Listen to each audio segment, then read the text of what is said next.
लोकसभा निवडणुकीच्या चौथ्या टप्प्याचं मतदान उद्या पार पडतंय। पुणे असेल किंवा अन्य ठिकाणी ज्या ठिकाणी हे मतदान होणार आहे तिथला प्रचार जो आहे तो काल थंडावलाय। आता तुम्हाला प्रश्न पडला असेल की उमेदवार नेमका आज काय करतोय, हेच शोधण्यासाठी आम्ही पुण्याचे महाविकास आघाडीचे जे उमेदवार रवींद्र दंगेकर आहेत यांना शोधायला गेलो असता ते एका हॉटेलमध्ये त्यांच्या पत्नीसोबत नाश्ता करताना आपल्याला या ठिकाणी पाहायला मिळतंय। संपूर्ण पुणे शहराने मामा आणि मामी या दोघांनाही एकत्र बघता आज पहिल्यांदाच नाश्ता करताना पाहिलेला असेल।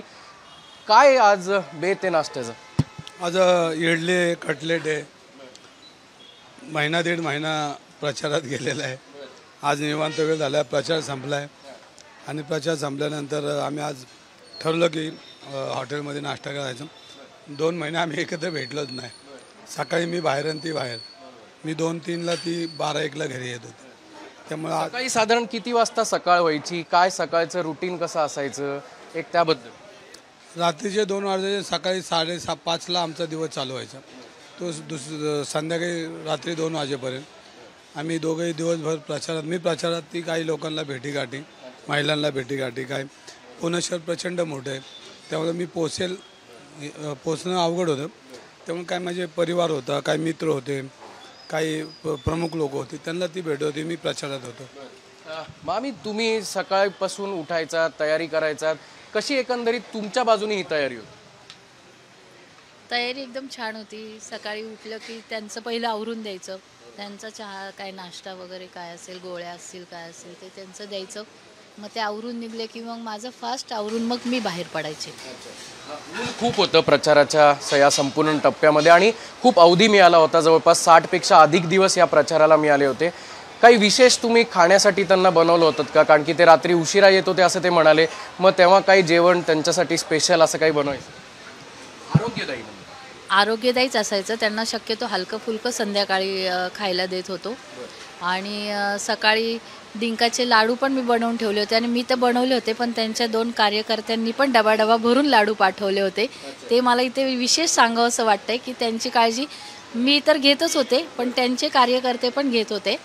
आणि सकाळी डिंकाचा लाडू किंवा मुसली, दूध असं काहीतरी हलकं की जेणेकरून दिवसभर ॲसिडिटी उन्हाची होणार नाही असं। मग दिवसभर मी कार्यकर्त्यांना फोन करायचे, जे कोण बरोबर आहे, ताक दिलं का, पाणी दिलं का, ज्यूस दिलं का, काहीतरी सारखं तासाला त्यांना लिक्विड देत जा, असं सगळं चालू होतं।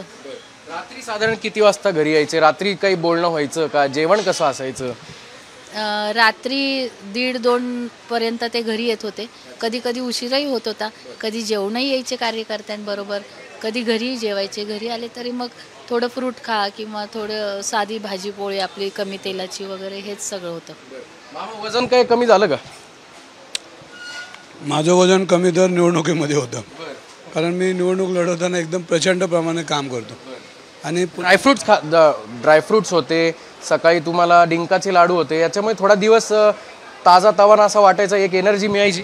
नाही, मी घरनं तर माझे काजू बदाम खिशात असायचे, पण रस्त्याने दुकानदार बी द्यायचे काजू बदाम। तेच मुठमुठ दिले की पुढच्या दुकानापर्यंत ते संपायचे, पुढच्या दुकानाला की ते द्यायचे, आणि मग संध्याकाळी बरेच खिशात शिल्लक असे, मग विकताना कार्यकर्त्यांच्या हातात द्यायचं। म्हणजे काळजी ही पुणेकरांनीच घेतली जास्ती माझी।